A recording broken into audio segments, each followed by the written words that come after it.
अध्यक्ष जी, समाजवादी पार्टी और लोकतंत्र ये नदी के दो अलग अलग छोर हैं। इनका अरे सुनिए ना, लोकतंत्र में कब से विश्वास हो गया है, कब से लोकतंत्र में इन लोगों का विश्वास हो गया, इनके मुंह से ये शब्द शोभा नहीं देते हैं।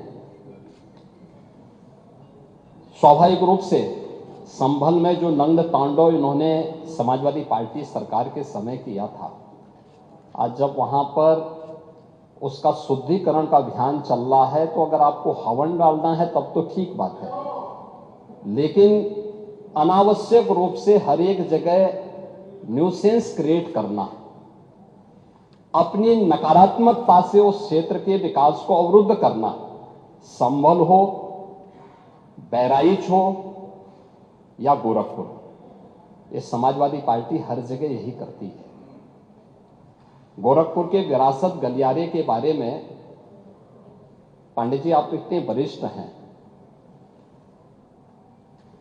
लोग आपको अनावश्यक रूप से मोहरा बना करके आपके कंधे पर बंदूक रख करके, अब आपको कम से कम इस उम्र में इस बात का ध्यान रखना चाहिए कि इस उम्र में सब नहीं होने देना चाहिए, जो आपके कंधे में बंदूक रख करके निशाना साधने का प्रयास कर रहे हैं।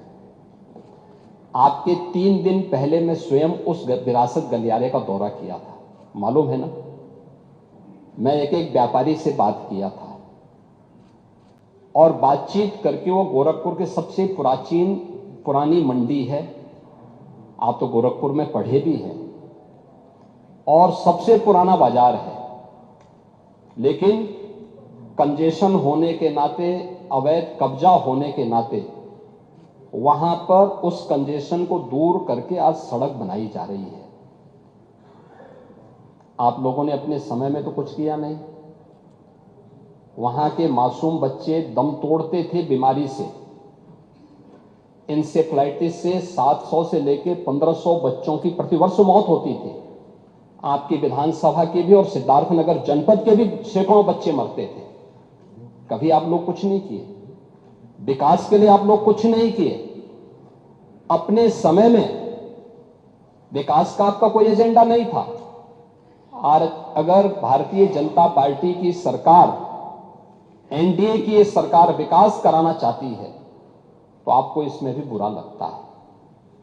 और वो विरासत गलियारा उसी पुराने बाजार के पुनरुद्धार करने को, जिससे वहां के, आपको मालूम है, वहीं पे गोरखपुर का घंटाघर भी है, गीता प्रेस भी उसी से सटे हुए क्षेत्र में है, और गोरखपुर का सबसे प्राचीन बाजार भी जो मार्केट है उसी से जुड़ा हुआ है।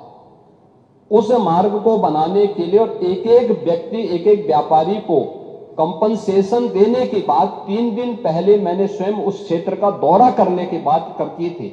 उसके बाद राजनीति करने के लिए आप गए थे। भारतीय जनता पार्टी ने नहीं, बल्कि गोरखपुर के व्यापारियों ने आपका विरोध किया था।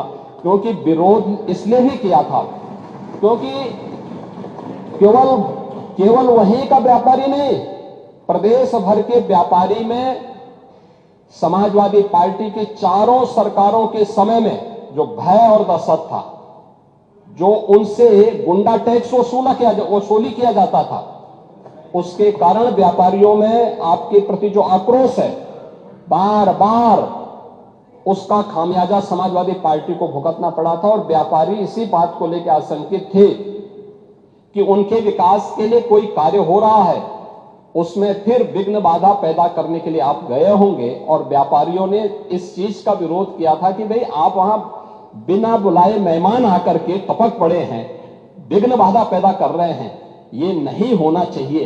अरे वो तो आपका सम्मान किया व्यापारियों ने। अगर कोई और होता तो बहुत कायदे से उनको सही ढंग से जवाब भी देते, ये मैं विश्वास के साथ कह सकता हूं, क्योंकि समाजवादी पार्टी से उम्मीद की ही नहीं जा सकती है कि वे सुरक्षा की बात करेंगे और अच्छा विकास का कार्य कर सकेंगे।